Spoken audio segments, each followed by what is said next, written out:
If Jesus really was condemned to die for claiming to be God, how exactly do we explain his final words on the cross? In Mark 15:34 we read, "At 3 o'clock Jesus cried out with a loud voice, saying, my God, why have you forsaken me?" And on the face of it, this strikes us as rather strange. How could Jesus cry out to God for forsaking him if Jesus himself is divine? Now, Christians have attempted to theologically reconcile this with the doctrine of the Incarnation in a number of different ways that are beyond the scope of this video, but what I want to argue for here is that this statement made by Jesus makes a lot of sense in light of the Jewish context. Any first century Jew would know that Jesus was quoting the 22nd Psalm, which starts off by saying, my God, why have you forsaken me?" It was actually quite common in early Judaism to invoke a complete psalm. Simply by quoting the opening line, we actually see this in the Mishnah. Now, to understand why Jesus quoted the first line of Psalm 22, we need to go back and read the entire psalm. For starters, Psalm 22 is a song of faith that God will save his suffering servant despite the appearance that God abandoned him. And the psalm says right after the opening bars that Israel's fathers trusted in God and were saved. And verse 24 specifically affirms that God did not turn away from the psalmist's suffering,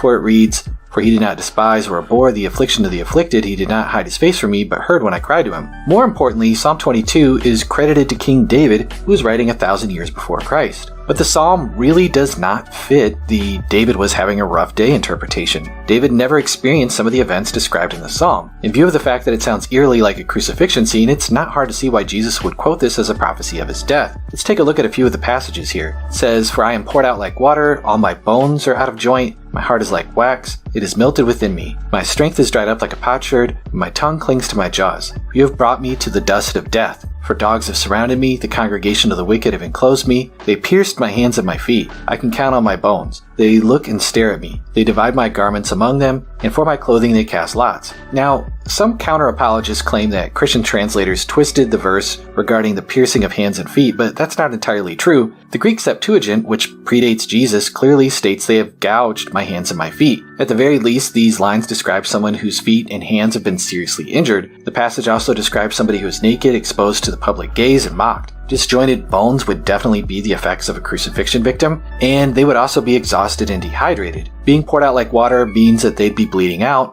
Each of these scenes seem to recall something that happened during Jesus' crucifixion. And Psalm 22:18 gets very specific when it speaks about soldiers casting lots over Jesus' clothing. Justinian's Digest records that the clothing and small valuables possessed by prisoners were forfeited to the executioner and his assistants. John claims to be a witness of the crucifixion and describes the event in vivid, realistic detail. Let's take a look. He writes, "When the soldiers had crucified Jesus, they took his clothes and divided them into 4 parts, one for each soldier. They also took his tunic. Now the tunic was seamless, woven in one piece from the top. So they said to one another, 'Let's not tear it, but cast lots for it to see who will get it.' 4 Roman soldiers, calloused at the horror of crucifixion, divided Jesus' clothes in the fairest way that they knew. A quaternion of Jesus' executioners casting lots of his garment doesn't seem to fit with anything that we know about King David, and according to some, this was invented to fit Psalm 22, but there's nothing really particularly miraculous about it. This particular verse wasn't considered to be messianic by the rabbis, and as I've argued in other videos, there are multiple reasons to believe that the Gospels are reliable. Last but not least, while Psalm 22 begins with David's experience of feeling abandoned by God, it ends with the conversion of the heathen nations and the coming of God's kingdom. Here is part of how the psalm concludes. It reads, "All the ends of the earth shall remember and turn to the Lord, and all the families of the nations shall worship before him. For dominion belongs to the Lord, and he rules over the nations." Now let's think about the progression of this psalm. It starts off with the persecution and execution of Israel's king, and in the end, pagan nations are miraculously converted to worship the God of Israel.